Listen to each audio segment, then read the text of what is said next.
মধ্যবিত্ত নিম্নবিত্ত মানুষের বেঁচে থাকারই বড় কষ্ট হয়ে গেছে। অদৃশ্য কোনো শক্তি আমার মনে হইতেছে বাজারটাকে নিয়ন্ত্রণ করতেছে।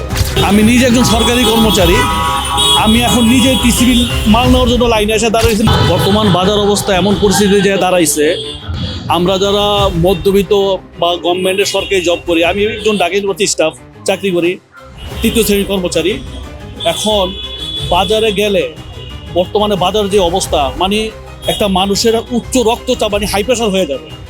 এখন এমন পরিস্থিতি চলছে, বাজারের যে সিন্ডিকেট, গভর্নমেন্ট কিন্তু আপ্রাণ চেষ্টা করতেছে, গভর্নমেন্ট যথেষ্ট চেষ্টা করতেছে বাজার সিন্ডিকেট নিয়ন্ত্রিত করার জন্য, কিন্তু অদৃশ্য কোনো শক্তি আমার মনে হইতেছে বাজারটাকে নিয়ন্ত্রণ করতেছে।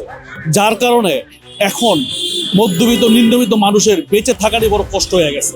আমাদের সীমিত আয়, একেবারে হিসাবের টাকা, বেতন, মান্থলি বেতন, এই বেতন দিয়ে আমাদের 15 দিন বা সর্বোচ্চ 20 দিন সংসার চালানো কষ্ট। বাকি দিনগুলো আমাদের মানুষের কাছে ধার দানা করে চলতে হচ্ছে। বাজারের পরিস্থিতি এমন একটা অবস্থা, গভর্নমেন্ট এখনই কোনো জরুরি কোনো পদক্ষেপ নেওয়া দরকার যে বাজার দর কিভাবে নিয়ন্ত্রণ করা যায়। দেশের মানুষের অবস্থা খুবই নাজেহাল। খাদ্যর জন্য যদি মানুষ এইভাবে বাজারে আইসা এমন অবস্থা হয়, তাহলে অন্য অন্য জিনিসগুলোর কি অবস্থা হবে।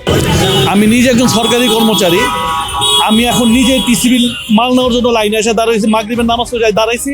এখন আমি লাইনে আগে যেতে পারবো না, আমি নিজে লাইনে দাঁড়াইছি মাল নেওয়ার জন্য, টিসিবির মাল নেওয়ার জন্য। এখন আমি গভর্নমেন্টের জব করি, চাকরি করি, এখন যারা দিন মজুরি রিক্সাওয়ালা বা খেতে খামারে কাজ করে, তাদের অবস্থাটা এখন কোন পজিশনে গিয়ে দাঁড়াইছে।